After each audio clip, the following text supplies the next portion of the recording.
Hi guys, welcome to my views YouTube channel.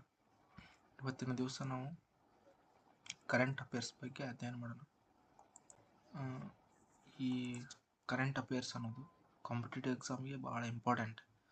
ಈ next ಬರೋ upcoming ಎಕ್ಸಾಮಿಗೆ ಬರ್ತಕ್ಕಂಥ ಮುಖ್ಯವಾಗಿ ಯಾವ ಪ್ರಶ್ನೆಗಳು ಬರ್ಬೋದು ಅನ್ನೋದ್ರ ಬಗ್ಗೆ ಈ ಡೈಲಿ ಕರೆಂಟ್ ಅಫೇರ್ಸ್ ಬಗ್ಗೆ ಈ ಯೂಟ್ಯೂಬ್ ಚಾನಲಲ್ಲಿ ನಾವು ಅಧ್ಯಯನ ಮಾಡೋಣ. ಈ ದಿನಾಲು ಪ್ರತಿದಿನ ಈ ಡೈಲಿ ನ್ಯೂಸ್ ಪೇಪರಲ್ಲಿ ಬರ್ತಕ್ಕಂಥ ಕರೆಂಟ್ ಅಫೇರ್ಸನ್ನು ನಾನು ಈ ಮೈ ವ್ಯೂಸ್ ಅಂತ ಇನ್ಸ್ಟಾಗ್ರಾಮ್ ಪೇಜಲ್ಲಿ ಅಪ್ಲೋಡ್ ಮಾಡ್ತಾ ಇರ್ತೀನಿ. ಅದ ನಂತರ ನೆಕ್ಸ್ಟ್ ವೀಕ್ಲಿ ಒಂದು ಬಾರಿ ಇದನ್ನು ಕ್ಲಾಸ್ ಥರ ನಾನು ಹೇಳ್ಬೇಕಂತ ಡಿಸೈಡ್ ಮಾಡಿದ್ದೀನಿ. ಇದರಲ್ಲಿ ಮೈ ವ್ಯೂಸ್ ಅಂತೇಳಿ ಒಂದು ಯೂಟ್ಯೂಬ್ ಚಾನಲ್ ಇದೆ. ಆ ಚಾನಲಲ್ಲಿ ಈ ಸಂಬಂಧಪಟ್ಟಂಗೆ ಕ್ಲಾಸಸ್ ಕೇಳ್ಬೋದು. ಓಕೆ, ಮೊದಲನೇದಾಗಿ 21ನೇ ತಾರೀಕಿನ ಕರೆಂಟ್ ಅಫೇರ್ಸ್ ಬಗ್ಗೆ ಅಧ್ಯಯನ ಮಾಡೋಣ. ಫಸ್ಟ್ ಕರ್ನಾಟಕ ಸರ್ಕಾರ ಏನು ಸನ್ಮಾನ್ಯ ಮುಖ್ಯಮಂತ್ರಿಗಳಾದ ಡಿ ಕೆ ಶಿವಕುಮಾರ್ ಮುಖ್ಯಮಂತ್ರಿ ಆದಮೇಲೆ ಒಂದು ಇಲಾಖೆಯನ್ನು ಆರಂಭ ಮಾಡಿದ್ದಾರೆ. ಯಾವುದು? ಪ್ರಜಾ ಸೇವಾ ಇಲಾಖೆ ಅಂತೇಳಿ. ಸಾರ್ವಜನಿಕರ ಕುಂದುಕೊರತೆ ಮನವಿಗಳು ಸ್ವೀಕರಿಸಿ ಅವುಗಳಿಗೆ ಪರಿಹಾರ ಒದಗಿಸುವ ಸಲುವಾಗಿ ಏನಂತಂದರೆ ಈ ಪ್ರಜಾ ಸೇವಾ ಇಲಾಖೆ ಅಂತ ಒಂದು ಇಲಾಖೆಯನ್ನು ಆರಂಭ ಮಾಡಿದ್ದಾರೆ. ಇದಾದ ನಂತರ ಬರ್ತಕ್ಕಂಥದ್ದು ಅಂತಾರಾಷ್ಟ್ರೀಯ ಯೋಗ ದಿನ ಅಂತ. ಅಂತಾರಾಷ್ಟ್ರೀಯ ಯೋಗ ದಿನ ಯಾವಾಗ ಆಚರಣೆ ಮಾಡ್ತಾರೆ ಅಂತಂದರೆ ಜೂನ್ 21ನೇ ತಾರೀಕನ್ನು ಅಂತಾರಾಷ್ಟ್ರೀಯ ಯೋಗ ದಿನ ಅಂತ ಆಚರಣೆ ಮಾಡ್ತಾರೆ. ಯೋಗ ಫಾರ್ ಹೆಲ್ತಿ ಏಜಿಂಗ್ ಅಂತೇಳಿ. ಯೋಗ ಫಾರ್ ಹೆಲ್ದಿ ಏಜಿಂಗ್ ಅಂತೇಳಿ ಏನಪ್ಪ ಅಂದ್ರೆ ಆರೋಗ್ಯಕರ ವೃದ್ಧಾಪ್ಯಕ್ಕಾಗಿ ಯೋಗ ಅಂತೇಳಿ ಒಂದು ಥೀಮನ್ನು ಇಟ್ಕೊಂಡು ಆಚರಣೆ ಮಾಡ್ತಿದ್ರು 2026ನೇ ಸಾಲಿಂದ. ಈ ಅಂತಾರಾಷ್ಟ್ರೀಯ ಯೋಗ ದಿನವನ್ನು ಪ್ರಧಾನಮಂತ್ರಿಗಳಲ್ಲಿ ಕೋಲ್ಕತ್ತಾದಲ್ಲಿ ಏನಪ್ಪ ಅಂದರೆ ಇದನ್ನು ಆಚರಣೆ ಮಾಡಿದ್ದಾರೆ. ಈ ಸಲ ವಿಶ್ವಸಂಸ್ಥೆ 2014ರಲ್ಲಿ ಈ ಪ್ರಸ್ತಾವನೆಯನ್ನು ಅಂಗೀಕರಿಸಿ 2015ರಿಂದ ಅಂತಾರಾಷ್ಟ್ರೀಯ ಯೋಗ ದಿನವನ್ನು ಆಚರಣೆ ಮಾಡ್ಕೊಂಡು ಬರ್ತಾ ಇದೆ. ಇದಾದ ನಂತರ ಬರ್ತಕ್ಕಂಥದ್ದು ಕಂಬಳ. ಕರಾವಳಿಯ ಜಾನಪದ ಕ್ರೀಡೆ ಏನಂದರೆ ಕಂಬಳ ಅಂತ ಕರೀತಾರಲ್ಲ, ಈ ಕಂಬಳವನ್ನು ಈ ವರ್ಷ ಮೈಸೂರು ದಸರಾದಲ್ಲಿ ಆಯೋಜನೆ ಮಾಡಲು ನಿರ್ಧಾರ ಮಾಡಿತ್ತು. ಇದು ಇಂಪಾರ್ಟೆಂಟ್, ನೆನ್ಪಿಟ್ಕೋರಿ. ಯಾವ ಸ್ಪರ್ಧೆ ಹೊಸದಾಗಿ ಸೇರ್ಪಡೆ ಆಯಿತು ಆ ಥರ ಏನಾರ ಕೇಳ್ಬೋದು. ಕ್ವಶನ್ ಕೇಳಿದ್ರೆ ಮೈಸೂರು ದಸರಾ ಮಹೋತ್ಸವದಲ್ಲಿ ಕರಾವಳಿ ಜನಪ್ರಿಯ ಕ್ರೀಡೆಯಾದ ಕಂಬಳವನ್ನು ಸ್ಪರ್ಧೆಯನ್ನು ಈ ವರ್ಷ ಆಯೋಜನೆ ಮಾಡಲು ನಿರ್ಧಾರ. ಮೊದಲ ಬಾರಿಗೆ ಇದು ಫಸ್ಟ್ ಟೈಮ್. ಇದಕ್ಕಿಂತ ಮುಂಚೆ ಯಾವಾಗಲೂ ಇದನ್ನು ಆಚರಣೆ ಮಾಡಿಲ್ಲ. ಆಮೇಲೆ ವಿಶ್ವ ಸಿಕಲ್ ಸೆಲ್ ಡೇ ಅಂತೇಳಿ ಜೂನ್ 19ನೇ ತಾರೀಕನ್ನು ಸಿಕಲ್ ಸೆಲ್ ಡೇ ಅಂತ ಆಚರಣೆ ಮಾಡ್ತಾರೆ. ವಿಶ್ವ ಸಿಕಲ್ ಸೆಲ್ ಡೇ ಅಂತೇಳಿ ಜೂನ್ 19ನ ಆಚರಣೆ ಮಾಡ್ತಾರೆ. ಈ ಸಂದರ್ಭದಲ್ಲಿ ಭಾರತ ಸರ್ಕಾರ ಒಂದು ನಿರ್ಧಾರ ಏನು ಮಾಡೈತೆ ಅಂತಂದರೆ 2047ರ ಒಳಗಾಗಿ ಸಿಕಲ್ ಸೆಲ್ ರೋಗವನ್ನು ನಿರ್ಮೂಲನೆ ಮಾಡುವ ಗುರಿಯನ್ನು ಹೊಂದಿಕೊಂಡೈತಿ. 2047ರ ಒಳಗಾಗಿ ಸಿಕಲ್ ಸೆಲ್ ರೋಗವನ್ನು ನಿರ್ಮೂಲನೆ ಮಾಡಲು ಗುರಿಯನ್ನು ಹೊಂದಿಕೊಂಡೈತಿ. ಇದಾದ ನಂತರ ಬರ್ತಕ್ಕಂಥ ಇಂಪಾರ್ಟೆಂಟ್ ಅಂದರೆ ಫೈನಾನ್ಷಿಯಲ್ ಆ್ಯಕ್ಷನ್ ಟಾಸ್ಕ್ ಫೋರ್ಸ್ ಅಂತೇಳಿ FATF ಅಂತೇಳಿ ಫೈನಾನ್ಷಿಯಲ್ ಆ್ಯಕ್ಷನ್ ಟಾಸ್ಕ್ ಫೋರ್ಸ್ ಅಂತೇಳಿ ಇದು ಸ್ಥಾಪನೆ ಆಗಿದೆ. 1989ರಲ್ಲಿ ಫೈನಾನ್ಷಿಯಲ್ ಆ್ಯಕ್ಷನ್ ಟಾಸ್ಕ್ ಫೋರ್ಸ್ ಸ್ಥಾಪನೆ ಆಗುತ್ತೆ. ಹೆಡ್ ಕ್ವಾರ್ಟರ್ ಬಂದು ಪ್ಯಾರಿಸ್ನಲ್ಲಿ ಐತಿ. ಇದರ ಒಂದು 40ಕ್ಕಿಂತ ಜಾಸ್ತಿ ಮೆಂಬರ್ಸ್ ಏನಪ್ಪ ಅಂದರೆ ರಾಷ್ಟ್ರಗಳು ಇದರ ಸದಸ್ಯತ್ವವನ್ನು ಹೊಂದಿಕೊಂಡಿದೆ. ಇದು ಈಗ ಯಾಕೆ ನ್ಯೂಸಲ್ಲಿ ಇದೆ ಅಂತ ಅಂದರೆ 2026-27ನೇ ಸಾಲಿನಲ್ಲಿ ಈ ಫೈನಾನ್ಷಿಯಲ್ ಆ್ಯಕ್ಷನ್ ಟಾಸ್ಕ್ ಫೋರ್ಸಿನ ಉಪಾಧ್ಯಕ್ಷ ಏನಪ್ಪ ಅಂದರೆ ಭಾರತ ದೇಶ ಇದರ ಉಪಾಧ್ಯಕ್ಷ ಆಗಿರೋದ್ರಿಂದ ಇದು ಇಂಪಾರ್ಟೆಂಟ್ ನ್ಯೂಸಲ್ಲಿ ಇದೆ. ಆಮೇಲೆ ಇದರ ಸದ್ಯಕ್ಕಿನ ಪ್ರಸ್ತುತ ಅಧ್ಯಕ್ಷರು ಯಾರಿದ್ದಾರೆ ಅಂತಂದರೆ ಬ್ರಿಟನ್ ದೇಶ ಇದೆ. ಇದರ ಇಂಪಾರ್ಟೆಂಟ್ ಏನಂತಂದರೆ ಇದ್ರ ಪರ್ಪಸ್ ಆಫ್ FATF ಏನು ಇಂಪಾರ್ಟೆಂಟ್ ಪರ್ಪಸ್ ಏನಂತಂದರೆ to combat money laundering, terrorist financing and other threats to the international financial system. ಇಂಥವಕ್ಕೇನಂತಾರೆ ಈ ಪರ್ಪಸನ್ನು ಇಟ್ಕೊಂಡು ಫೈನಾನ್ಷಿಯಲ್ ಆ್ಯಕ್ಷನ್ ಟಾಸ್ಕ್ ಫೋರ್ಸ್ ಅನ್ನೋದು ಆರಂಭಗೊಳ್ತೈತಿ. ನೆಕ್ಸ್ಟ್ ವರ್ಲ್ಡ್ ಕ್ಯಾಮಲ್ ಡೇ ಅಂತೇಳಿ ಜೂನ್ 22ನೇ ತಾರೀಕನ್ನು ವರ್ಲ್ಡ್ ಕ್ಯಾಮಲ್ ಡೇ ಅಂತ ಆಚರಣೆ ಮಾಡ್ತಾರೆ. ಯೋಗ ಡೇ ಬಂದು ಜೂನ್ 21ನ ಯೋಗ ಡೇ ಆಚರಣೆ ಮಾಡ್ತಾರೆ. ವರ್ಲ್ಡ್ ಕ್ಯಾಮಲ್ ಡೇ ಅಂತೇಳಿ ಜೂನ್ 22ನ ಆಚರಣೆ ಮಾಡ್ತಾರೆ. ವರ್ಲ್ಡ್ ರೇನ್ ಫಾರೆಸ್ಟ್ ಡೇ ಅಂತಲೂ ಜೂನ್ 22ನೇ ತಾರೀಕನ್ನು ಆಚರಣೆ ಮಾಡ್ತಾರೆ. ಇನ್ನೂ ಒಂದು ಬಂದು ಏನಪ್ಪ ಅಂದರೆ ಭಾರತೀಯ ನೌಕಾಪಡೆಗೆ ಸ್ವದೇಶಿ ನಿರ್ಮಿತ ಹಡಗುಗಳು 3 ಭಾರತೀಯ ನೌಕಾಪಡೆಗೆ 3 ಸ್ವದೇಶಿ ನಿರ್ಮಿತ ಹಡಗುಗಳು ಏನಂತಂದರೆ ಸೇರ್ಪಡೆಗೊಳ್ತವೆ. INS ದುನನ್ಗಿರಿ ಮತ್ತು INS ಸಂಶೋಧಕ, INS ಅಗ್ರಯ ಅಂತೇಳಿ 3 ಏನು INS ದುನಗಿರಿ, ಆಮೇಲೆ INS ಸಂಶೋಧಕ, INS ಅಗ್ರಯ ಅಂತೇಳಿ ಈ ಮೂರು ಇಂಪಾರ್ಟೆಂಟ್. ಎಲ್ಲಿ ಕೋಲ್ಕತ್ತಾದಲ್ಲಿ ಭಾರತೀಯ ನೌಕಾಪಡೆಗೆ ಏನಪ್ಪ ಅಂದ್ರೆ ಈ ಮೂರನ್ನ ಸೇರ್ಪಡೆಗೊಳಿಸ್ತಾರೆ. ರಾಷ್ಟ್ರೀಯ ಅಂಕಿಅಂಶ ಆಯೋಗದ ಅಧ್ಯಕ್ಷರಾಗಿ ಏನಪ್ಪ ಸೈಬಲ್ ಚಟರ್ಜಿಯನ್ನವರು ನೇಮಕಗೊಳ್ತಾರೆ. ಯಾರು? ಸೈಬಲ್ ಚಟರ್ಜಿಯನ್ನವರು ರಾಷ್ಟ್ರೀಯ ಅಂಕಿ ಅಂಶ ಆಯೋಗದ ಅಧ್ಯಕ್ಷರನ್ನಾಗಿ ನೇಮಕಗೊಂಡಿದ್ದಾರೆ. ಯಾರು? ಸೈಬಲ್ ಚಟರ್ಜಿ ಅಂತೇಳಿ. ಇದು ಈ ಅಂಕಿಅಂಶ ಆಯೋಗ ಸ್ಥಾಪನೆ ಆಗಿದೆ ಎಷ್ಟಂದ್ರೆ 2005ರಲ್ಲಿ ಏನಪ್ಪ ಅಂದ್ರೆ ಅಂಕಿಅಂಶ ಆಯೋಗ ಅನ್ನೋದು ಸ್ಥಾಪನೆ ಆಗುತ್ತೆ. ಓಕೆ, ಇದು ಇಂಪಾರ್ಟೆಂಟ್ ನೋಡ್ರಿ. ಅಂಕಿಅಂಶ ಆಯೋಗದ ಹೊಸ ಅಧ್ಯಕ್ಷರು ಯಾರು ಅಂತ ಕೇಳ್ಬೋದು. ಯಾರು? ಸೈಬಲ್ ಚಟರ್ಜಿ ಅಂತೇಳಿ. ಯಾವಾಗ ಕೇಳ್ತಾರ ಅಂತಂದ್ರೆ ಹೊಸ ನೇಮಕ ಏನಾಗಿರ್ತಲ್ಲ ಆ ಸಂದರ್ಭದಲ್ಲಿ ಕೇಳಬಹುದು. ಈ ಮುಖ್ಯ ಉದ್ದೇಶ ಬಂದೇನಪ್ಪ ಅಂದ್ರೆ ದೇಶದ ಅಧಿಕೃತ ಅಂಕಿಅಂಶ ವ್ಯವಸ್ಥೆಯ ಗುಣಮಟ್ಟವನ್ನು ಸುಧಾರಣೆ ಮಾಡೋದು ಮತ್ತು ಅವುಗಳ ಸಂಗ್ರಹಣೆ ಮಾಡೋದು ಮತ್ತು ಅದಕ್ಕೆ ಸಂಬಂಧಪಟ್ಟಂಗೆ ಪ್ರಕಟಣೆ ಮಾಡೋದು. ಪ್ರತಿ ವರ್ಷ 2 ವರ್ಷ ವಾರ್ಷಿಕವಾಗಿ, ದ್ವೈವಾರ್ಷಿಕವಾಗಿ, ತ್ರೈವಾರ್ಷಿಕವಾಗಿ ಇಂಥವು ಏನಪ್ಪಾ ಅಂದ್ರೆ ಕೆಲವೊಂದನ್ನ ಇಂಪಾರ್ಟೆಂಟ್ ಅನ್ನ ಇದು ಮಾಡ್ತಾರೆ. ಆಮೇಲೆ ನೆಕ್ಸ್ಟ್ ಬರ್ತಕ್ಕಂಥದ್ದು ನ್ಯೂ ಡೆವಲಪ್ಮೆಂಟ್ ಬ್ಯಾಂಕ್ ನ್ಯೂಸ್ ಅಲ್ಲಿ ಇದೆ. ನ್ಯೂ ಡೆವಲಪ್ಮೆಂಟ್ ಬ್ಯಾಂಕ್ ಅಂತೇಳಿ. ಈ ನ್ಯೂ ಡೆವಲಪ್ಮೆಂಟ್ ಬ್ಯಾಂಕ್ ಯಾಕೆ ನ್ಯೂಸ್ ಅಲ್ಲಿ ಇದೆ ಅಂತಂದ್ರೆ ಉಜ್ಬೆಕಿಸ್ತಾನ್ ಮಧ್ಯ ಏಷ್ಯಾದ ರಾಷ್ಟ್ರ ಇದೊಂದು. ಯಾವುದು? ಉಜ್ಬೆಕಿಸ್ತಾನ್ ಅನ್ನೋದು. ಈ ಉಜ್ಬೆಕಿಸ್ತಾನ NDBಯ 10ನೇ ಸದಸ್ಯತ್ವವನ್ನು ಪಡೆದುಕೊಂಡಿದೆ. ಯಾವುದು? ಉಜ್ಬೆಕಿಸ್ತಾನ್ ಅಂತೇಳಿ. ಇದು ಮತ್ತೆ NDB ಅಂತ ಅನ್ನೋದು ಒಂದು ಬ್ರಿಕ್ಸ್ ರಾಷ್ಟ್ರಗಳು ಏನು BRICS ಅಂತೇಳಿ ಏನ್ ಬರ್ತಾವಲ್ಲ ಬ್ರಿಕ್ಸ್ ರಾಷ್ಟ್ರಗಳು ಕೂಡಿಕೊಂಡು ಸ್ಥಾಪನೆ ಮಾಡಿರುವ ಒಂದು ಬ್ಯಾಂಕ್ ಇದು. 2014ರಲ್ಲಿ ಇದು ಸ್ಥಾಪನೆ ಆಗುತ್ತೆ. ಶಾಂಘೈನಲ್ಲಿ ಏನಪ್ಪಾ ಅಂತಂದ್ರೆ ಇದರ ಹೆಡ್ ಕ್ವಾರ್ಟರ್ ಹೊಂದೈತಿ. ಶಾಂಘೈನಲ್ಲಿ ಹೆಡ್ ಕ್ವಾರ್ಟರ್ ಹೊಂದೈತಿ. ಮೊದಲು 5 ರಾಷ್ಟ್ರಗಳು ಇದ್ರ ಸದಸ್ಯತ್ವ ಹೊಂದಿವು. ಅದಾದ್ಮೇಲೆ ನೆಕ್ಸ್ಟ್ ಬಂದು ಈಗ ಟೋಟಲಿ 10ನೇ ರಾಷ್ಟ್ರ ಯಾವ್ದಂದ್ರೆ ಉಜ್ಬೆಕಿಸ್ತಾನ್ ಅಂತ ಕರೀತಾರೆ. ಇಲ್ಲಿ ಬ್ರಿಕ್ಸ್ ಅಂತಂದ್ರೆ ಇಲ್ಲಿ ರಷ್ಯಾ, ಇಂಡಿಯಾ, ಆಮೇಲೆ ಚೀನಾ, ಸೌತ್ ಆಫ್ರಿಕಾ ದೇಶಗಳು ಇದ್ರ ಸದಸ್ಯತ್ವವನ್ನು ಹೊಂದಿದಾವೆ ಅಂತ ಹೇಳ್ಬೋದು. Next world rain forest day ಅಂತ ಹೇಳಿದೆ. ನಾನು ಅವಾಗಲೇ ಹೇಳಿದೆ ರೈನ್ ಫಾರೆಸ್ಟ್ ಡೇ ಅಂತ ಜೂನ್ 22ನೇ ತಾರೀಕು ಆಚರಣೆ ಮಾಡ್ತಾರೆ. ದ ಫಾರೆಸ್ಟ್ ವಿದಿನ್ ಯು ಅಂತ ಹೇಳಿ ಇದ್ರದ್ದು theme. The forest within you ಅನ್ನೋದು ಅಂತ ಥೀಮು.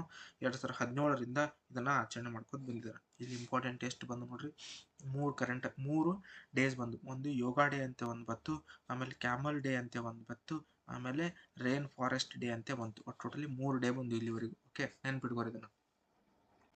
ಇದಾದ ನಂತರ ಬರ್ತಕ್ಕಂಥದ್ದು ವರ್ಲ್ಡ್ ಒಲಿಂಪಿಕ್ ಡೇ ಅಂತೇಳಿ. ಇದನ್ನು ಇಂಪಾರ್ಟೆಂಟ್. ಒಲಿಂಪಿಕ್ ಡೇ ಅಂತೇಳಿ ಜೂನ್ 23 ವರ್ಲ್ಡ್ ಒಲಿಂಪಿಕ್ ಡೇ ಅಂತ ಆಚರಣೆ ಮಾಡ್ತಾರೆ. ಈ ಫಸ್ಟ್ ಒಲಿಂಪಿಕ್ ಡೇನ ಯಾವಾಗ ಸೆಲೆಬ್ರೇಟ್ ಮಾಡಿದ್ರು ಅಂದ್ರೆ 1948ರಲ್ಲಿ ಫಸ್ಟ್ ಒಲಿಂಪಿಕ್ ಡೇನ ಆಚರಣೆ ಮಾಡ್ತಾರೆ. ಫಸ್ಟ್ ಒಲಿಂಪಿಕ್ ಡೇ ಆಚರಣೆ ಮಾಡಿದ್ದು 1948ರಲ್ಲಿ. ಇದು ತಾರೀಕು ಬಂದು ದಿನಾಂಕ ಬಂದು ಜೂನ್ 23 ಅಂತೇಳಿ. 1894ರಲ್ಲಿ ಇಂಟರ್ನ್ಯಾಷನಲ್ ಒಲಿಂಪಿಕ್ ಕಮಿಟಿ ಅಂತ ಒಂದು ಸ್ಥಾಪನೆ ಆಗುತ್ತೆ. ಇಂಟರ್ನ್ಯಾಷನಲ್ ಒಲಿಂಪಿಕ್ ಕಮಿಟಿ ಅಂತೇಳಿ 1894ರಲ್ಲಿ ಸ್ಥಾಪನೆ ಆಗುತ್ತೆ. ಇದ್ರ ಹೆಡ್ ಕ್ವಾರ್ಟರ್ ಬಂದು ಲುಸೇನ್, ಸ್ವಿಟ್ಜರ್ಲ್ಯಾಂಡಿನ ಲುಸೇನ್ ಅಂತೇಳಿ, LAUSANNE ಅಂತ ಲುಸೇನ್ ಅಂತೇಳಿ ಅಲ್ಲಿ ಇದ್ರ ಹೆಡ್ ಕ್ವಾರ್ಟರ್ ಇದೆ. ಫಸ್ಟ್ ಒಲಿಂಪಿಕ್ ಆರಂಭಗೊಂಡಿದ್ದು 1896ರಲ್ಲಿ ಗ್ರೀಸ್ ದೇಶದ ಅಥೆನ್ಸ್ನಲ್ಲಿ ಫಸ್ಟ್ ಏನಪ್ಪಾ ಅಂತ ಒಲಿಂಪಿಕ್ ನಡೀತೈತಿ. ಈ ಇತ್ತೀಚೆಗೆ ನಡೆರ್ತಕ್ಕಂಥ ಒಲಿಂಪಿಕ್ ಬಂದು 2024ರ ಒಲಿಂಪಿಕ್ ಬಂದು ಎಲ್ಲಿ? ಫ್ರಾನ್ಸ್ನಲ್ಲಿ ಏನಪ್ಪಾ ಅಂತಂದ್ರೆ ನಡೀತೈತಿ. ಓಕೆ, ಅದಾದ ನಂತರ ಬರ್ತಕ್ಕಂಥದ್ದು ತುಷಾರ್ ಮೆಹ್ತಾ ಯಾರು? ಸಾಲಿಸಿಟರ್ ಜನರಲ್ ಆಫ್ ಇಂಡಿಯಾ ಅಂತೇಳಿ. ಇವರನ್ನ 3 ವರ್ಷಕ್ಕೆ reappointed as another 3 years Tushar Mehta ಅಂತೇಳಿ ಇವ್ರನ್ನ ನೇಮಕ ಮಾಡ್ತಾರೆ. ಇಂಪಾರ್ಟೆಂಟ್ ನೆನ್ಪಿಟ್ಕೋರಿ, ತುಷಾರ್ ಮೆಹ್ತಾ ಮೊದಲಿಂದ ಆದ್ರೂ ಇವರೇ ಅದಾರೆ, ಅವ್ರನ್ನೇ ಮತ್ತೆ ರೀಅಪಾಯಿಂಟೆಡ್ ಮಾಡಿ ಇವ್ರನ್ನ ಯಾಕೆ ಅಪಾಯಿಂಟ್ ಮಾಡ್ತಾರೆ ಅಂತಂದ್ರೆ ಅಟಾರ್ನಿ ಜನರಲ್ ಅಂತ ಏನಿದೆ ಸಂವಿಧಾನಾತ್ಮಕ ಹುದ್ದೆ ಇದೆಲ್ಲ, ಆ ಅಟಾರ್ನಿ ಜನರಲ್ ಅವರಿಗೆ ಸಹಾಯವಾಗಲಿ ಅಂತೇಳಿ ಸಾಲಿಸಿಟರ್ ಜನರಲ್ ಅಂತೇಳಿ ನೇಮಕ ಮಾಡ್ತಾರೆ. ಇದೊಂದು ಸಂವಿಧಾನಾತ್ಮಕ ಹುದ್ದೆ ಅಲ್ಲ. ಯಾವುದು? Solicitor general. ಅಟಾರ್ನಿ ಜನರಲ್ ಮಾತ್ರ ಸಂವಿಧಾನಾತ್ಮಕ ಹುದ್ದೆ. ಓಕೆ, ನೆನ್ಪಿಟ್ಕೋರಿ. ಇಲ್ಲಿ ಇಂಪಾರ್ಟೆಂಟ್ ನೋಡ್ರಿ, ತುಷಾರ್ ಮೆಹ್ತಾವನ್ನು ನೆನ್ಪಿಟ್ಕೋಬೇಕು. ಹೊಸದಾಗಿ ನೇಮಕಗೊಂಡವರು ಅಂಕಿಅಂಶ ಆಯೋಗದ ಅಧ್ಯಕ್ಷ ಸೈಬಲ್ ಚಟರ್ಜಿಯನ್ ಅವರನ್ನ ಇವ್ರನ್ನ ನೆನ್ಪಿಟ್ಕೋಬೇಕು.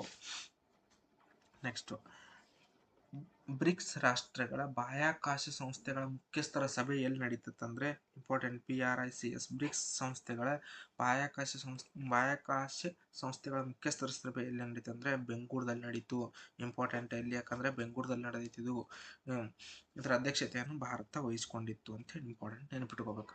ನೆಕ್ಸ್ಟ್ ದಿಶಾ 2.0 ಅಂತೇಳಿ ಇದು ಇಂಪಾರ್ಟೆಂಟ್ ನೋಡ್ರಿ. ದಿಶಾ ಇದ್ರ ಫುಲ್ ಫಾರ್ಮು ಕೇಳ್ಬೋದು ನಿಮ್ಗೆ. DISHA ಅಂತೇಳಿ designing innovative solution for holistic access to the justice ಅಂತೇಳಿ ಇಂಪಾರ್ಟೆಂಟ್ ನೆನ್ಪಿಟ್ಕೋರಿ.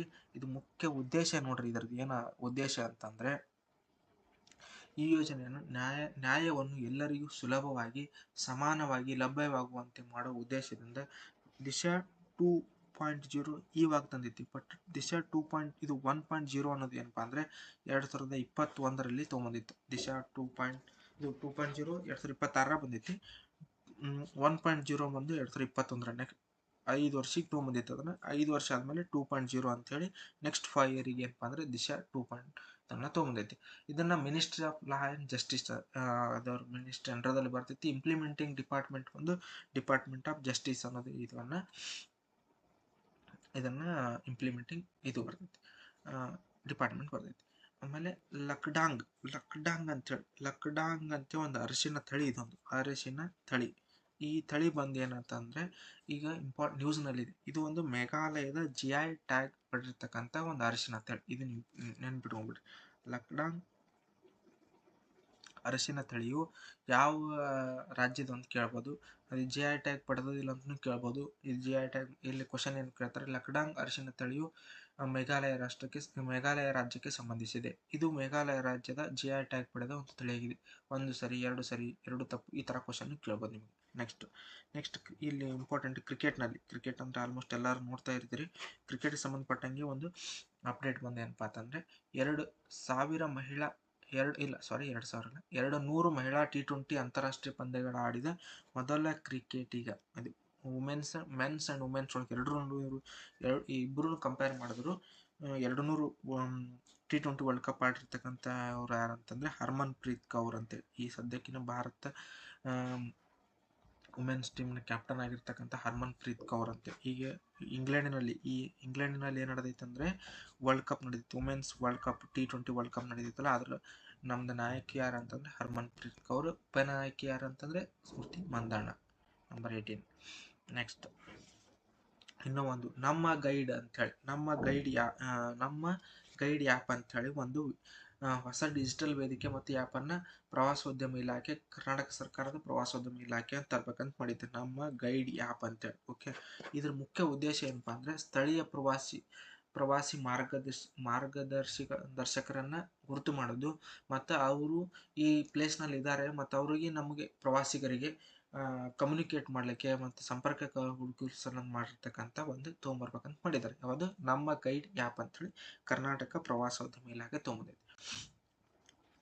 ಇದಾದ ನಂತರ ಬರ್ತಕ್ಕಂಥದ್ದು ವಿಶ್ವದ ಮೊದಲ ಕೃತಕ ಚಾಲಿತ ಸಂಸ್ಥೆ ಗಾರ್ಫೀಲ್ಡ್ ಕೃತಕ ಅಂತೇಳಿ. ಗಾರ್ಫೀಲ್ಡ್ ಕೃತಕ ಅಂತ ಏನಿದೆಯಲ್ಲ, ಇದು ಏನ್ ಮಾಡ್ತೈತಿ, ಚಾಟ್ ಬಾಟ್ ಅನ್ನೋದು ಮಾನವ ವಕೀಲರ ವಿರುದ್ಧ ವಕೀಲಿಕೆ ಅಂದ್ರೆ ವಾದವನ್ನ ಮಾಡಿ ಗೆದ್ದಿರ್ತಕ್ಕಂಥದ್ದು ಅಂತೇಳಿ. ಪ್ರಕರಣ ಗೆದ್ದ ವಿಶ್ವದ ಮೊದಲ AI ವಕೀಲ ಅಂತೇಳಿ ಗಾರ್ಫೀಲ್ಡ್ ಕೃತಕ ಚಾಟ್ ಬಾಟ್ ಅಂತ ನೆನ್ಪಿಟ್ಕೋರಿ. ಇದು ಎಲ್ಲಿ ನಡೆದೈತಿ ಅಂದ್ರೆ ಬ್ರಿಟನ್ ದೇಶದಲ್ಲಿ ನಡೆದೈತಿ. ಎಲ್ಲಿ? ಬ್ರಿಟನ್. ಇಂಪಾರ್ಟೆಂಟ್ ನೋಡ್ರಿ, ಯಾಕಂದ್ರೆ ಇದು ಕೇಳ್ತಾರೆ, ಈ ಕ್ವಶನ್ಗಳು ಬರ್ಬೋದು. AI ಅಂದ್ರೆ ಈ ಸದ್ಯಕ್ಕೆ ಎಲ್ಲ ಕಡೆ ಬರ್ತಾ ಇದೆ. ಇದು ಸಂಬಂಧಪಟ್ಟಂಗೆ ಕೇಳಿದ್ರು ನಿಮ್ಗೆ ಕೇಳ್ಬೋದು. ಓಕೆ, ಇನ್ನೊಂದು AI ಸಂಬಂಧಪಟ್ಟಂಗೆ ಇನ್ನೊಂದು ಏನಿದೆ ಅಂತ ಅಂದ್ರೆ AI ಮಿನಿಸ್ಟ್ರಿಯನ್ನು ಒಪ್ಪಿಕೊಂಡ ಮೊದಲ ರಾಜ್ಯ ಬಂದು ಕೇರಳ. ಇದೊಂದು ನೆನ್ಪಿಟ್ಕೋರಿ. AI ಮಿನಿಸ್ಟ್ರಿಯನ್ನು ಒಪ್ಪಿಕೊಂಡ ಮೊದಲ ರಾಜ್ಯ ಯಾವುದು ಅಂತ ಅಂದ್ರೆ ಕೇರಳ ಅಂತ ನೆನ್ಪಿಟ್ಕೋರಿ. ಓಕೆ, ಇದಾದ ನಂತರ ಬರ್ತಕ್ಕಂಥದ್ದು ಏನಂದ್ರೆ ಪದ್ಮಶ್ರೀ ಪ್ರಶಸ್ತಿಗಳು ಅಂತ ಕರೀತಾರೆ. ಈ ಪದ್ಮಶ್ರೀ ಪ್ರಶಸ್ತಿಗಳು ನಮ್ಮಲ್ಲಿ 2026 ಜನವರಿ 26ಕ್ಕಿಂತ ಮುಂಚೆ ಘೋಷಣೆ ಆಗಿದಾವ. ಬಟ್ ಈ ನಮ್ಮ ರಾಷ್ಟ್ರಪತಿಗಳಾದಂಥ ದ್ರೌಪದಿ ಮುರ್ಮು ಅವರು ಇವಾಗ 2ನೇ ಹಂತದಲ್ಲಿ, ಮೊದಲ ಹಂತದ ಮೇ ತಿಂಗಳಲ್ಲಿ ಕೊಟ್ಟಿದ್ರು. 2ನೇ ಹಂತದಲ್ಲಿ ಏನಪ್ಪಾ ಅಂತಂದ್ರೆ ಈ ಪದ್ಮ ಪ್ರಶಸ್ತಿಗಳನ್ನ ವಿತರಣೆ ಮಾಡಿದ್ದಾರೆ. ಈ ಪದ್ಮ ಪ್ರಶಸ್ತಿಗಳು ಇಂಪಾರ್ಟೆಂಟ್ ನೋಡ್ರಿ. ಇಲ್ಲಿ ನಮ್ಮ ಕರ್ನಾಟಕ ರಾಜ್ಯದ 7 ಜನರಿಗೆ ಪದ್ಮಶ್ರೀ ಸಿಕ್ಕೈತಿ. 7 ಜನಕ್ಕೆ ಪದ್ಮಶ್ರೀ, ಒಬ್ಬರಿಗೆ ಪದ್ಮಭೂಷಣ ಪ್ರಶಸ್ತಿ ಸಿಕ್ಕೈತಿ.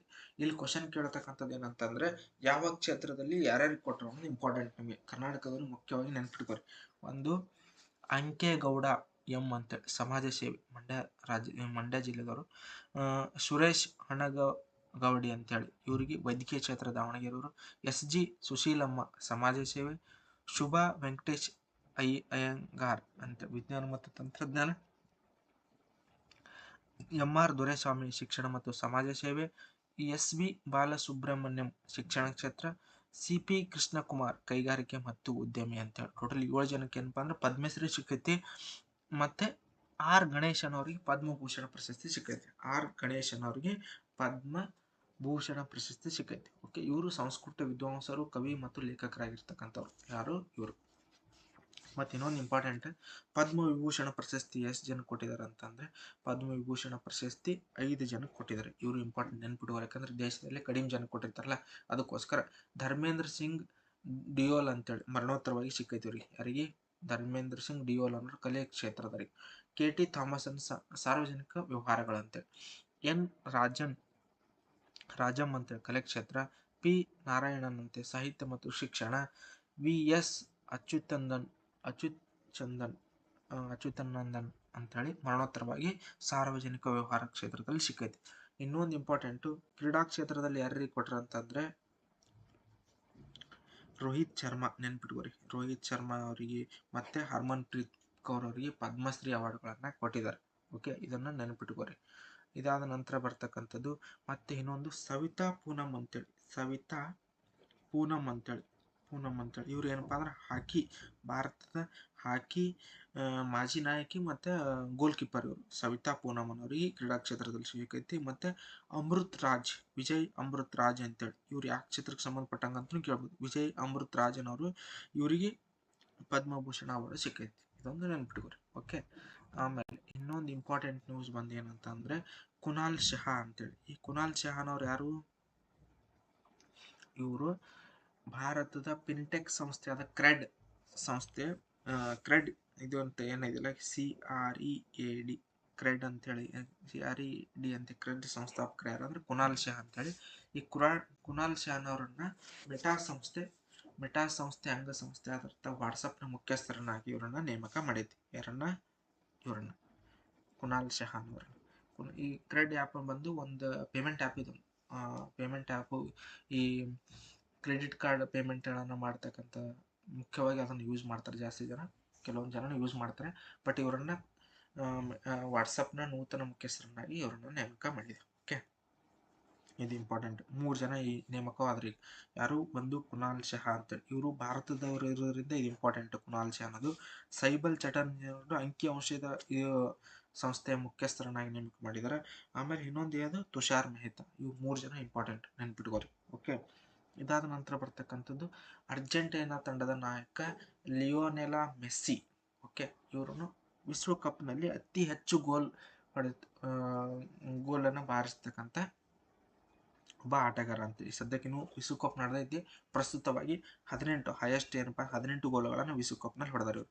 ಇದಾದ ಹಿಂದ್ಗಡೆ ಇರ್ತಕ್ಕಂಥವ್ರು ಯಾರಂದ್ರೆ ಇವ್ರದ್ದು 6ನೇ ವಿಶ್ವಕಪ್ ಇದು, 6ನೇ ವರ್ಲ್ಡ್ ಕಪ್ ಇದು. ಬಟ್ ಇದ್ರ ಹಿಂದ್ಗಡೆ ಇರ್ತಕ್ಕಂಥ ಎಂಬಾಪೆ ಅಂತ ಹೇಳಿ. ಎಂಬಾಪೆ ಯಾರು? ಫ್ರಾನ್ಸ್ ದೇಶದ ಒಬ್ಬ ಆಟಗಾರ ಇವರು. ಎಂಬಾಪೆ 16 ಗೋಲುಗಳನ್ನು ಹೊಡೆದು 2ನೇ ಸ್ಥಾನದಲ್ಲಿ ಇದ್ದಾರೆ. ಸೆಕೆಂಡ್ ಪ್ಲೇಸ್ನಾಗ ಅದಾರೆ. ಇವರಿಗಿದು 3ನೇ ವರ್ಲ್ಡ್ ಕಪ್. ಇಂಪಾರ್ಟೆಂಟ್, ನೆನ್ಪಿಟ್ಕೋರಿ. ಮತ್ತೆ ಆಡಿದ 6 ವರ್ಲ್ಡ್ ಕಪ್ನಲ್ಲಿ ಗೋಲು ಬಾರಿಸಿದ ಆಟಗಾರ ಬಂದು ಪೋರ್ಚುಗಲ್ ದೇಶದ ಆಟಗಾರ ಯಾರಪ್ಪ ಅಂತಂದ್ರೆ ಕ್ರಿಸ್ಟಿಯಾನೋ ರೊನಾಲ್ಡೋ ಅಂತ. ಓಕೆ, ಇನ್ನೊಂದು ಇಂಪಾರ್ಟೆಂಟ್ ನ್ಯೂಸ್ನಾಗ ಏನಿದೆ ಅಂತಂದ್ರೆ MG ನರೇಗಾ. ಈ MG ನರೇಗಾ ನ್ಯೂಸ್ನಾಗಿದೆ. ಇದು ಏನಪ್ಪಾ VBG ರಾಮ್ಜಿ ಅಂತೆ, ವಿಕಸಿತ ಭಾರತ ರೋಜ್ಗಾರ್ ಯೋಜನೆ ಅಂತ, ರೋಜ್ಗಾರ್ ಆಜೀವಿಕಾ ವಿಕಾಸ್ ಮಿಷನ್ ಅಂತೇಳಿ. ಯಾವುದು? VBG ರಾಮ್, ವಿಕಸಿತ ಭಾರತ ರೋಜ್ಗಾರ್ ಮತ್ತು ಆಜೀವಿಕಾ ಮಿಷನ್ ಗ್ರಾಮೀಣ್ ಅಂತೇಳಿ ಈ ಯೋಜನೆ ಫುಲ್ ಫಾರ್ಮ್ ಕೇಳ್ಬೋದು ನಿಮಗೆ. ಯಾವ ಪ್ಲೇಸ್ನ ಬಂತು ಈ ಯೋಜನೆ ಅಂತಂದ್ರೆ MG ನರೇಗಾ ಪ್ಲೇಸ್ನ ಬರ್ತೈತಿ. ಜುಲೈ 1, 2026 ಈ ಯೋಜನೆ ಜಾರಿಗೆ ಬರ್ಲಿಕ್ಕೈತಿ. ಕರ್ನಾಟಕ ರಾಜ್ಯದಲ್ಲಿ ಯೋಜನೆ ಜಾರಿಗೆ ಬರ್ತಾ ಇದೆ. ಇಲ್ಲಿ ಬಂದು ಏನಪ್ಪಾ ಅಂದ್ರೆ 125 ಡೇಸ್ ಏನಪ್ಪಾ ಅಂತಂದ್ರೆ ಉದ್ಯೋಗ ಕೊಡ್ತಾರೆ ಇಲ್ಲಿ ನಿಮಗೆ. ಆಮೇಲೆ ಇಲ್ಲಿ 60-40% ಏನಪ್ಪಾ ಅಂದ್ರೆ 60% ಕೇಂದ್ರ ಸರ್ಕಾರ, 40% state government. Central government 60%, state government 40% ಅಮೌಂಟನ್ನು ಶೇರ್ ಮಾಡ್ತವೆ. ಆಮೇಲೆ ಇದಕ್ಕಿಂತ ಮುಂಚೆ ಇರ್ತಕ್ಕಂಥ MG ನರೇಗಾದಲ್ಲಿ 90:10 ಇರ್ತದೆ. ಓಕೆ, ಇದು 60:40. ಆಮೇಲೆ ಈ MG ನರೇಗಾ ಬಗ್ಗೆ ಹಿಂದೆ ಕ್ವಶನ್ ಕೇಳಿತ್ತು. MG ನರೇಗಾ ಯಾವಾಗ ಆರಂಭ ಆಯ್ತು ಅಂದ್ರೆ 6 ಫೆಬ್ರವರಿ 2ನೇ ತಾರೀಕು ಏನಪ್ಪ ಅಂದ್ರೆ ಎಂ ಜಿ ನರೇಗಾ ಆರಂಭಗೊಳ್ತೈತಿ. ಈ ಕಾಯ್ದೆ ಬಂದು ಎಂ ಜಿ ನರೇಗಾ ಕಾಯ್ದೆ ಬಂದು 2005. ಎಂ ಜಿ ನರೇಗಾ ಕಾಯ್ದೆ 2005 ಮತ್ತೆ ಆರಂಭವಾಗಿದ್ದು 2006ರಲ್ಲಿ. ಓಕೆ, ಇದಾದ ನಂತರ ಬರ್ತಕ್ಕಂಥದ್ದು FCRA ಫೆರಾ ಅಂತೇಳಿ. ಈ ಫೆರಾ ಕಾಯ್ದೆ ಬಂದಿದ್ದು 2010ರಲ್ಲಿ. ಕಾಯ್ದೆ ಬಂದು 2010, ಜಾರಿಯಾಗಿದ್ದು 2011. ಇದು ಇಂಪಾರ್ಟೆಂಟ್. ನಿಮ್ದು ಫಾರಿನ್ ಕಾಂಟ್ರಿಬ್ಯೂಷನ್ ರೆಗ್ಯುಲೇಟಿಂಗ್ ಆ್ಯಕ್ಟ್ ಅಂತೇಳಿ. ಭಾರತದಲ್ಲಿ ವಿದೇಶಗಳಿಂದ ಏನು NGOಗಳು ಇರ್ತಾವಲ್ಲ, ಆ NGOಗಳಿಗೆ ಬರುವಂಥ ಹಣಕಾಸು ಸಹಾಯಗಳನ್ನು ಮಾನಿಟರ್ ಮಾಡೋದು, ವಿದೇಶ ಆತಿಥ್ಯಗಳನ್ನು ಸ್ವೀಕಾರ ಬಳಕೆ ಯಾವ ಥರ ಮಾಡ್ತಾ ಇದ್ದಾರೆ ಅಂತ ಅನ್ನೋದ್ರ ಬಗ್ಗೆ ಈ FCRA ಕಾಯ್ದೆ ಏನಪ್ಪ ಅಂದರೆ ಮಾನಿಟರಿಂಗ್ ಮಾಡ್ತೈತಿ. ಇದು ಕಾಯ್ದೆ ಬಂದು 2010, 2011ರಲ್ಲಿ ಜಾರಿ ಬಂದೈತಿ. ಆಮೇಲೆ ಇನ್ನೊಂದು ಬರ್ತಕ್ಕಂಥದ್ದು ನಕಾರ್ಡ್ ಅಂತ, NCORD. Okay, home ministry has chaired the 10th apex level meeting for NCORD ಅಂತೇಳಿ. ನಾರ್ಕೋಟಿಕ್ ಕಂಟ್ರೋಲ್ ಬ್ಯೂರೋ NCB ಅದನ್ನು ಆಯೋಜನೆ ಮಾಡಿರ್ತೈತಿ. ನಾರ್ಕೋಟಿಕ್ ಕಂಟ್ರೋಲ್ ಬ್ಯೂರೋ ಅನ್ನೋ ಸಂಸ್ಥೆ ಇದನ್ನು ಆಯೋಜನೆ ಮಾಡಿರ್ತೈತಿ. ಬಟ್ ಹೋಮ್ ಮಿನಿಸ್ಟ್ರಿ ಇದರ ಚೇರ್ ಆಗಿರ್ತೈತಿ. ಹೋಮ್ ಮಿನಿಸ್ಟ್ರಿ ಯಾರಿದ್ದಾರೆ? ಅಮಿತ್ ಶಾ ಅವ್ರು ಇದನ್ನ ಚೇರ್ ಆಗಿದ್ರು. ನೆಕ್ಸ್ಟ್ ನಕಾರ್ಡ್ ಅನ್ನೋದು ನಾರ್ಕೋ ಕೋಆರ್ಡಿನೇಷನ್ ಸೆಂಟರ್ ಅಂತೇಳಿ ಸ್ಥಾಪನೆ ಆಗಿದೆ 2016ರಲ್ಲಿ. ಮಾದಕ ದ್ರವ್ಯ ನಿಯಂತ್ರಣಕ್ಕಾಗಿ ಇದನ್ನು ಸ್ಥಾಪನೆ ಮಾಡ್ತಾರೆ. ಇದಾದ ನಂತರ ಬರ್ತಕ್ಕಂಥದ್ದು PMGSY 4 ಅಂತೇಳಿ. PMGSY ಅಂತೇಳಿ ಪ್ರಧಾನಮಂತ್ರಿ ಗ್ರಾಮ್ ಸಡಕ್ ಯೋಜನೆ. ಮುಖ್ಯ ಉದ್ದೇಶ ಸಂಪರ್ಕವಿಲ್ಲದ ಗ್ರಾಮೀಣ ವಸತಿಗಳಿಗೆ ಎಲ್ಲ ಋತುಗಳಲ್ಲಿ ಚಾಲ್ತಿ ಇರತಕ್ಕಂಥ ಒಂದು ರಸ್ತೆಗಳನ್ನು ಸಂಪರ್ಕ ಕಲ್ಪಿಸುವ ಯೋಜನೆ ಬಂದು PM ಗ್ರಾಮ್ ಸಡಕ್ ಯೋಜನೆ ಅಂತ. ಇದನ್ನು ಮೊದಲು ತಂದಿರತಕ್ಕಂಥದ್ದು 2000 ಡಿಸೆಂಬರ್ 25ಕ್ಕೆ. ಏನಪ್ಪಾ ಅಂತಂದ್ರೆ ಈ ಯೋಜನೆ ಜಾರಿ ಬರ್ತೈತಿ. ಫಸ್ಟ್ ಜಾರಿಗೆ ತೊಗೊಂಬರ್ತಾರೆ. ಇದಾದ ನಂತರ 4th ಫೇಸ್ ಬಂದಿದ್ದು 2024-25ರಿಂದ 2028-29ರವರೆಗೆ 4ನೇ ಫೇಸ್ ಅಂತ ಬಂದೈತಿ. ಇಂಪಾರ್ಟೆಂಟ್ ಇನ್ನೊಂದು ಅಂತಾರಾಷ್ಟ್ರೀಯ ನಾವಿಕರ ದಿನ ಅಂತೇಳಿ. ಅಂತಾರಾಷ್ಟ್ರೀಯ ನಾವಿಕರ ದಿನ ಬಂದು ಜೂನ್ 25 ಆಚರಣೆ ಮಾಡ್ತಾರೆ. Caring world trade, caring the risk ಅಂತೇಳಿ ಥೀಮ್ ಇಟ್ಕೊಂಡು ಇಂಟರ್ನ್ಯಾಷನಲ್ ಮ್ಯಾರಿಟೈಮ್ ಆರ್ಗನೈಸೇಷನ್ 2011ರಿಂದ ಇದನ್ನು ಆಚರಣೆ ಮಾಡ್ಕೊಂಡು ಬರ್ತಾ ಇದ್ದಾರೆ. ಯಾವುದು? 2011ರಿಂದ ಇದನ್ನು ಆಚರಣೆ ಮಾಡ್ಕೊಂಡು ಬರ್ತಾ ಇದ್ದಾರೆ. ಇಂಟರ್ನ್ಯಾಷನಲ್ ಮ್ಯಾರಿಟೈಮ್ ಆರ್ಗನೈಸೇಷನ್ ಬಂದು 1948 ಮಾರ್ಚ್ 17ರಲ್ಲಿ ಸ್ಥಾಪನೆ ಆಗಿದ್ದು ಈ ಲಂಡನ್ನಲ್ಲಿ ಹೆಡ್ ಕ್ವಾರ್ಟರ್ ಹೊಂದೈತಿ. ಇಂಟರ್ನ್ಯಾಷನಲ್ ಮ್ಯಾರಿಟೈಮ್ ಆರ್ಗನೈಸೇಷನ್ ಅಂತೇಳಿ. ಓಕೆ, ಇದನ್ನು ನೆನ್ಪಿಟ್ಕೋರಿ. ಆಮೇಲೆ ಪಲ್ಸ್ ಪೋಲಿಯೋ, ರಾಷ್ಟ್ರೀಯ ಪಲ್ಸ್ ಪೋಲಿಯೋ ಅಂತೇಳಿ ಕರ್ನಾಟಕ ಸರ್ಕಾರದ ಆರೋಗ್ಯ ಮತ್ತು ಕುಟುಂಬ ಕಲ್ಯಾಣ ಇಲಾಖೆ 2026 ಜೂನ್ 28ರಿಂದ ರಾಷ್ಟ್ರೀಯ ಪಲ್ಸ್ ಪೋಲಿಯೋ ಕಾರ್ಯಕ್ರಮ ರಾಜ್ಯಾದ್ಯಂತ ಜೂನ್ 28ನೇ ತಾರೀಕಿನ ಆಚರಣೆ ಮಾಡ್ತಾ ಇದ್ದಾರೆ. ಇದು ಅಂದ್ರೆ ಹಮ್ಮಿಕೊಂಡಿದ್ದಾರೆ. ನಮ್ಮ ಭಾರತ ದೇಶದಲ್ಲಿ 2011ರಲ್ಲಿ ಕೊನೆಯದಾಗಿ ಒಂದು ಪಲ್ಸ್ ಪೋಲಿಯೋ ಪ್ರಕರಣ ಇದು ಕಂಡು ಬರ್ತೈತಿ. ಅದಾದಮೇಲೆ ಯಾವುದೇ ಪ್ರಕರಣ ಭಾರತ ದೇಶದಲ್ಲಿ ಕಂಡು ಬಂದಿಲ್ಲ. ಅದ್ರ ಸಲುವಾಗಿ 2014ರಲ್ಲಿ ಏನಪ್ಪ ಅಂದರೆ ವಿಶ್ವಸಂಸ್ಥೆ ಭಾರತವು ಪೋಲಿಯೋ ಮುಕ್ತ ರಾಷ್ಟ್ರ ಅಂತ ಘೋಷಣೆ ಮಾಡ್ತೈತಿ. ಇನ್ನೊಂದು ಇಂಪಾರ್ಟೆಂಟ್ ನ್ಯೂಸ್ ನೋಡ್ರಿ, ಇದು ಆಂಧ್ರ ಪ್ರದೇಶದ ಕರ್ನೂಲ್ ಜಿಲ್ಲೆ ಚೊನ್ನಗಿರಿ, ಈಗಿನ ಅದನ್ನ ಸ್ವರ್ಣಗಿರಿ ಅಂತ ಮಾಡ್ಬೇಕಂತ ಮಾಡಿದ್ದಾರೆ. ಈ ಚೊನ್ನಗಿರಿಯಲ್ಲಿ ಏನಪ್ಪಾ ಅಂತಂದ್ರೆ ಭಾರತದ ಮೊದಲ ವಾಣಿಜ್ಯ ಮಟ್ಟದ ಖಾಸಗಿ ವಲಯದ ಚಿನ್ನದ ಗಣಿಗಾರಿಕೆ ಯೋಜನೆಯನ್ನ ಆಂಧ್ರ ಪ್ರದೇಶದ ಮುಖ್ಯಮಂತ್ರಿ ಆಗಿರ್ತಕ್ಕಂಥ ಚಂದ್ರಬಾಬು ನಾಯ್ಡು ಅವರು ಇದನ್ನ ಉದ್ಘಾಟನೆ ಮಾಡ್ತಾರೆ. ಎಲ್ಲಿ? ಕರ್ನೂಲ್ ಜಿಲ್ಲೆಯ ಚೊನ್ನಗಿರಿ, ಮತ್ತೆ ಅದನ್ನ ಸ್ವರ್ಣಗಿರಿ ಅಂತ ನಾಮಕರಣ ಮಾಡ್ಬೇಕಂತ ಮಾಡಿದ್ದಾರೆ. ಈ ಯೋಜನೆಯನ್ನು Jio Mysuru India private limited ಮತ್ತು ಡೆಕ್ಕನ್ ಗೋಲ್ಡ್ ಮೈನ್ ಲಿಮಿಟೆಡ್ ಸಂಸ್ಥೆಗಳು ಈ ಯೋಜನೆ ಜಂಟಿಯಾಗಿ ಏನಪ್ಪಾ ಅಂತಂದ್ರೆ ತೊಗೊಂಬರ್ಬೇಕಂತ ಮಾಡಿದ್ದಾರೆ. ಯಾವುದು? Jio Mysuru India private limited ಮತ್ತು ಡೆಕ್ಕನ್ ಗೋಲ್ಡ್ ಮೈನ್ ಸಂಸ್ಥೆಗಳು ಜಂಟಿಯಾಗಿ ಇದನ್ನು ಅಭಿವೃದ್ಧಿಪಡಿಸ್ಬೇಕಂತ ಮಾಡಿದ್ದಾರೆ. ಇದಾದ ನಂತರ ಬರ್ತಕ್ಕಂಥದ್ದು ಜೂನ್ 26 ಬಂದು international day against drug abuse ಅಂತ ಹೇಳಿ. ಯಾವುದು? International day against drug abuse ಅಂತೇಳಿ ಜೂನ್ 26ನೇ ತಾರೀಕನ್ನು ಆಚರಣೆ ಮಾಡ್ತಾರೆ. ಇದನ್ನ ಥೀಮ್ ಬಂದು world drug problems persisting issue, new challenges and innovative response. ವಿಶ್ವ ಮಾದಕ ದ್ರವ್ಯ ಸಮಸ್ಯೆ, ನಿರಂತರ ಸವಾಲುಗಳು, ಹೊಸ ಸವಾಲುಗಳು, ನವೀನ ಪ್ರಕ್ರಿಯೆಗಳಂತ ಇದನ್ನ ಥೀಮ್ ಇಟ್ಕೊಂಡು ಏನಪ್ಪಾ ಅಂತಂದ್ರೆ ಇದನ್ನು ಮಾಡ್ತಾರೆ. 1987ರಿಂದ ಇದನ್ನ ಆಚರಣೆ ಮಾಡ್ಕೊಂಡು ಬರ್ತಾ ಇದ್ದಾರೆ. ಇಂಪಾರ್ಟೆಂಟ್ ನೆನ್ಪಿಟ್ಕೋರಿ, international day drugs abuse and ಅಂತ ಡೇ ಅಂತ ಆಚರಣೆ ಮಾಡ್ತಾ ಇದ್ರು. ಓಕೆ, ಇನ್ನೊಂದು ಮಹೇಶ್ ದೀಕ್ಷಿತ್ ಅಂತೇಳಿ IB ಗುಪ್ತಚರ ದಳ ಅಂತೇಳಿ ಏನು ಬರ್ತದಲ್ಲ, ಇಂಟೆಲಿಜೆನ್ಸ್ ಬ್ಯೂರೋ ಅಂತ ಏನಿದೆಯಲ್ಲ, ಆ ಇಂಟೆಲಿಜೆನ್ಸ್ ಬ್ಯೂರೋನ ಮುಖ್ಯಸ್ಥರನ್ನಾಗಿ ಮಹೇಶ್ ದೀಕ್ಷಿತ್ ಅನ್ನೋರನ್ನ ನೇಮಕ ಮಾಡಿದ್ದಾರೆ. ಯಾರನ್ನ? ಮಹೇಶ್ ದೀಕ್ಷಿತ್. ಅನ್ನೋರನ್ನ ನೇಮಕ ಮಾಡಿದ್ದಾರೆ. ಇವರು ಅವಧಿ ಬಂದು 2 ವರ್ಷ ಅಂತ ಇರ್ತೈತಿ. ಈ IB ಸ್ಟಾರ್ಟ್ ಆಗಿದ್ದು 1887ರಲ್ಲಿ IB ಸ್ಥಾಪನೆ ಆಗುತ್ತೆ. ನ್ಯೂ ದೆಹಲಿಯಲ್ಲಿ ಹೆಡ್ ಕ್ವಾರ್ಟರ್ ಹೊಂದಿದೆ. ನ್ಯೂ ದೆಹಲಿಯಲ್ಲಿ ಹೆಡ್ ಕ್ವಾರ್ಟರ್ ಹೊಂದೈತಿ. ಇದ್ರ ಜೊತೆಗೆ ಇದು IB ಬಂದು ಭಾರತದ ಆಂತರಿಕವಾಗಿ ಗುಪ್ತಚರವನ್ನ ಕಂಟ್ರೋಲ್ ಮಾಡ್ತಕ್ಕಂಥದ್ದು. ಇದ್ರ ಬಿಟ್ಟು ಹೊರದೇಶದಲ್ಲಿ ಮಾಡ್ತಕ್ಕಂಥದ್ದು ರಾ ಅಂತೇಳಿ, RAW ಅಂತೇಳಿ, ಯಾವುದು ರಿಸರ್ಚ್ ಅಂಡ್ ಅನಾಲಿಸಿಸ್ ವಿಂಗ್ ಅಂತೇಳಿ. ಇದು ಬಂದು 1968ರಾಗ ಸ್ಥಾಪನೆ ಆಗುತ್ತೆ. ಇದ್ರ ಈ ಸದ್ಯಕ್ಕಿನ ಮುಖ್ಯಸ್ಥರು ಬಂದು ಪರಾಗ್ ಜೈನ್ ಅಂತಂದ್ರೆ, ಪರಾಗ್ ಜೈನ್ ಅನ್ನೋರು ಏನಪ್ಪಾ ಅಂತಂದ್ರೆ ಇದರ ಮುಖ್ಯಸ್ಥರು ಅದರ. ಓಕೆ, ಇನ್ನೊಂದು CBI ಅಂತ ಏನಿದೆಯಲ್ಲ, ಈ ಪ್ರವೀಣ್ ಸೂದ್ ಅಂತೇಳಿ ಏನು ನಮ್ಮ ಕರ್ನಾಟಕದವ್ರು ಇದ್ರಲ್ಲ, ಇವ್ರನ್ನ ಈ ಸದ್ಯಕ್ಕಿನ ಪ್ರವೀಣ್ ಸೂದ್ ಅನ್ನೋರು ಏನಪ್ಪಾ ಅಂತಂದ್ರೆ ಇದರ ಮುಖ್ಯಸ್ಥರು ಅದರ. CBIನ ಮುಖ್ಯಸ್ಥರು ಪ್ರವೀಣ್ ಸೂದ್, ರಾದ್ ಬಂದು ಪರಾಗ್ ಜೈನ್, ಮತ್ತೆ ಮಹೇಶ್ ದೀಕ್ಷಿತ್ ಅನ್ನೋರು IB. ಈ ಇತ್ತೀಚೆಗೆ ಇನ್ನೊಂದು ಸೈಬಲ್ ಚಟರ್ಜಿ ಅಂದ್ರೆ ಅಂಕಿಅಂಶ ಮುಖ್ಯಸ್ಥರಾಗಿರ್ತಕ್ಕಂಥವ್ರು. ಮತ್ತೆ ಕುನಾಲ್ ಶಾ ಅನ್ನೋರು ವಾಟ್ಸಪ್ನ ಮುಖ್ಯಸ್ಥರಾಗಿರ್ತಕ್ಕಂಥದ್ದು. ಮತ್ತೆ ಇದು ಇಂಪಾರ್ಟೆಂಟ್ ನೆನ್ಪಿಟ್ಕೋರಿ. ಮತ್ತೆ ಇದಾದ್ಮೇಲೆ ನೆಕ್ಸ್ಟ್ ಬರ್ತಕ್ಕಂಥದ್ದು ಅಂತ್ಯೋದಯ ಅನ್ನ ಯೋಜನೆ ಅಂತೇಳಿ, AAY ಅಂತೇಳಿ, ಅಂತ್ಯೋದಯ ಅನ್ನ ಯೋಜನೆ. ಪೂರೆಸ್ಟ್ ಆಫ್ ದ ಪೂವರ್ ಯಾರು ಇರ್ತಾರಲ್ಲ ಅಂಥವ್ರಿಗೆ ಈ ಯೋಜನೆಯ ಲಾಭವನ್ನು ಪಡಿತಾ ಇದ್ರು. ಇಲ್ಲಿ ಏನು ಮಾಡ್ತಾ ಇದ್ರು ಅಂದ್ರೆ, ಈ ಯೋಜನೆ ಬಂದಿದ್ದು 2000 ಡಿಸೆಂಬರ್ 25ಕ್ಕೆ ಅಟಲ್ ಬಿಹಾರಿ ವಾಜಪೇಯಿ ಅವರು ಪ್ರಧಾನಮಂತ್ರಿ ಆಗಿರ್ತಕ್ಕಂಥ ಸಂದರ್ಭದಲ್ಲಿ ಬರ್ತಕ್ಕಂಥ ಯೋಜನೆ ಇದು, ಅಂತ್ಯೋದಯ ಅನ್ನ ಯೋಜನೆ ಅಂತೇಳಿ. ಈಗ ಯಾಕೆ ನ್ಯೂಸ್ ಅಲ್ಲಿ ಅಂತಂದ್ರೆ, ಈ ಮೊದಲು ಪ್ರತಿ ತಿಂಗಳು 35 kg ಏನಪ್ಪಾ ಅಂತಂದ್ರೆ ಅಕ್ಕಿಯನ್ನ ಕೊಡ್ತಾ ಇದ್ರು ಪ್ರತಿ ಕುಟುಂಬಕ್ಕೆ. ಈ ಪೂರೆಸ್ಟ್ ಆಫ್ ದ ಪೂರ್ ಏನು ಕುಟುಂಬ ಬರ್ತದಿಲ್ಲ, ಆ ಕುಟುಂಬಕ್ಕೆ ಪ್ರತಿ ತಿಂಗಳು 35 kg ಕೊಡ್ತಾ ಇದ್ರು. ಬಟ್ ಇವಾಗ ಏನ್ ಮಾಡ್ತಾ ಇದಾರೆ ಅಂದ್ರೆ, ಪ್ರತಿ ಸದಸ್ಯನಿಗೆ 7 kg ಅಂತೆ ಪ್ರತಿ ತಿಂಗಳು ಕೊಡ್ಬೇಕಂತ ಡಿಸೈಡ್ ಮಾಡಿದ್ದಾರೆ. ಇದಾದ ನಂತರ ಬರ್ತಕ್ಕಂಥದ್ದು ಭದ್ರಾ ಮೇಲ್ದಂಡೆ ಯೋಜನೆ ಅಂತೇಳಿ. ಭದ್ರಾ ಮೇಲ್ದಂಡೆ ಯೋಜನೆ ಬಂದು ಇದು ಕರ್ನಾಟಕದಲ್ಲಿರ್ತಕ್ಕಂಥ ಒಂದು ಯೋಜನೆ. ಇದನ್ನ 2023ರಲ್ಲಿ ಕೇಂದ್ರ ಸರ್ಕಾರ ಏನ್ ಮಾಡ್ತೈತಿ ಅಂತಂದ್ರೆ, ಇದನ್ನ ಒಂದು ರಾಷ್ಟ್ರೀಯ ಯೋಜನೆ ಅಂತ ಘೋಷಣೆ ಮಾಡ್ತೈತಿ. ಅದಕ್ಕಾಗಿನೇ 5300 ಕೋಟಿ ರೂಪಾಯಿ ಏನಪ್ಪಾ ಅಂದ್ರೆ ಬಜೆಟ್ನಲ್ಲಿ ಅಲೋಕೇಶನ್ ಮಾಡ್ತೈತಿ. ಬಟ್ ಆ ಅಲೋಕೇಶನ್ ಅಮೌಂಟ್ ಇಲ್ಲಿವರೆಗೆ ನಮ್ಮ ಕರ್ನಾಟಕ ಸರ್ಕಾರಕ್ಕೆ ಬಂದಿಲ್ಲ. ಆ ಯೋಜನೆಯನ್ನು ಪೂರ್ಣಗೊಂಡಿಲ್ಲ. ಈ ಮುಖ್ಯ ಉದ್ದೇಶ ಬಂದೇನಪ್ಪಾ ಅಂದ್ರೆ, ತುಂಗಾ ನದಿಯಿಂದ ಭದ್ರಾ ನದಿ ಜಲಾಶಯಕ್ಕೆ 17.40 TMC ನೀರನ್ನ ತರುವುದು ಈ ಜಲಾಶಯದ ಮುಖ್ಯ ಉದ್ದೇಶ. ಇಲ್ಲಿ ಗಾಜನೂರು ಸಮೀಪದಲ್ಲಿರುವಂತ ತುಂಗಾ ಜಲಾಶಯದಿಂದ ಲಕ್ಕವಳ್ಳಿ ಜಲಾಶಯಕ್ಕೆ ಏನಪ್ಪಾ 17.40 TMC ನೀರನ್ನ ತರತಕ್ಕಂಥ ಈ ಯೋಜನೆ ಮುಖ್ಯ ಉದ್ದೇಶ.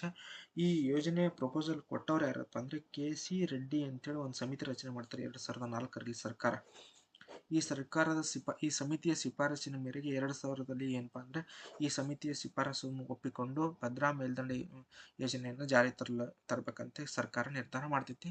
ಬಟ್ ಈ 20 ವರ್ಷದಲ್ಲಿ ಇಲ್ಲಿವರೆಗೂ ಈ ಯೋಜನೆ ಏನಪ್ಪಾ ಅಂದ್ರೆ ಪೂರ್ಣಗೊಂಡಿರುವುದಿಲ್ಲ ಅಂತ ಹೇಳಿ. ಓಕೆ, ಇಷ್ಟು ಏನಪ್ಪಾ ಅಂತಂದ್ರೆ 2021ರಿಂದ 2026ರವರೆಗೆ ಒಟ್ಟು ಕರೆಂಟ್ ಅಫೇರ್ಸ್ನ ಈ ಸೀರೀಸ್ ಅಂತ ಹೇಳ್ಬೋದು. ನೆಕ್ಸ್ಟು ಇದರ ಕಂಟಿನ್ಯೂ ಭಾಗ ನೆಕ್ಸ್ಟ್ ವೀಕನ್ನು ನಾನು ಅಪ್ಲೋಡ್ ಮಾಡ್ತೀನಿ. ಅಲ್ಲಿವರೆಗೂ ಥ್ಯಾಂಕ್ ಯು, ಧನ್ಯವಾದ.